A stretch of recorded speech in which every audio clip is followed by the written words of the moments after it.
सूरत के कोसाड़ इलाके में पुलिस की मौजूदगी में महिलाओं पर हमला। पुलिस शिकायतकर्ता को मौके पर ले गई और हमला हो गया। इससे पहले शिकायतकर्ता ने पुलिस कमिश्नर के ऑफिस में भी शिकायत की थी। महिला को इलाज के लिए अस्पताल में भर्ती कराया गया। करियावर में दिए गए प्लॉट का मामला खूनी हो गया है। राज्य के गृह मंत्री हर्ष सांघवी और पुलिस कमिश्नर से मदद मांगी। आप देख रहे हो MPS 24 live news channel Parasmal Prajapati के साथ। મારું નામ દિલીપભાઈ બોમ્બે ચાવડા। સર, આજે અમે સવારે સીપી ઓફિસમાં ગયા। અમારી બેનનો કન્યાવરમાં આપેલો પ્લોટ સીપી સાહેબને અમે અરજી કરી, બરાબર। તો અમે સાંજે બપોરે અરજી કરીને અમે ફરિયાદ બધું આપીને આવ્યા। અમે PSI સાહેબે અમને બોલાવ્યા, ઉત્તરાયણના PA સાહેબે અમને બોલાવ્યા કે તમે આવો, તમને અમુક પોઝિશન અપાવું ને ત્યાંનો જે બી છે તમે તમારી જગ્યા પર બેસો। એ લોકો ખોટા છે, અમે સાચા છું। પોલીસ અમને બોલાવ્યો, પોલીસ અમારી સાથે ગઈ। અમે એ લોકોએ અમે સાફ સફાઈ કરતા હતા એટલામાં 4-5 જણા અમારી પર આવ્યા।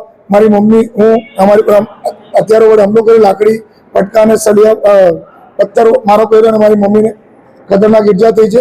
મને પણ હાથમાં વાગ્યું છે। આ અમે કાલે આ ન્યાય પોલીસ આજે ન્યાય નહીં મળે તો બી અમે કાલે સીપી ઓફિસમાં તો ગયા જ છે। ભલે અમારે હર્ષ સંઘવી પાસે જવું પડે કે નરેન્દ્ર મોદી પાસે જવું પડે, અમે ન્યાય લેવા વગર અમે નહીં મરવાના। ભલે અમારે ત્યાં લાશ થઈ જાય, સાહેબ અમને ન્યાય અપાવો। આવા લોકો અમને મારી માને મારી નાખી છે। એમને મારી માને અહીંયા બહુ સિરિયસ વાગ્યું છે। એ સિરિયસ છે, મારી માં મને હાથમાં વાગ્યું છે, મારા બે ભાઈને બી એ લોકો મને વાગ્યું છે સાહેબ, બહુ ખતરનાક। કઈ જગ્યાએ લાગે છે? અત્યારે હું સિવિલ હોસ્પિટલમાં લાવ્યો છું અને અહીંયા સારવાર ICUમાં સારવાર કરાવું છું।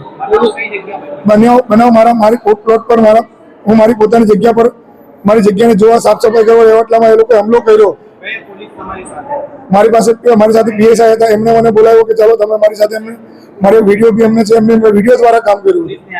પોલીસની હાજરીમાં મને પોલીસ સાથે ઉભા રહીને અમે આ પોઝિશન અપાવતા હતા એટલામાં આ લોકો હુમલો કર્યો અને અમે સાહેબ પોલીસની સામે જો અમને આવું કરી શકતા હોય તો એકલામાં અમારી જાનને શું હાજર છે? મારે કાલે હર્ષ સંઘવીને મુલાકાત લેવી પડશે સાહેબને, ગમે ત્યાં હું ન્યાય માટે લડીશ, ભલે અમારું મરી જવું પડે।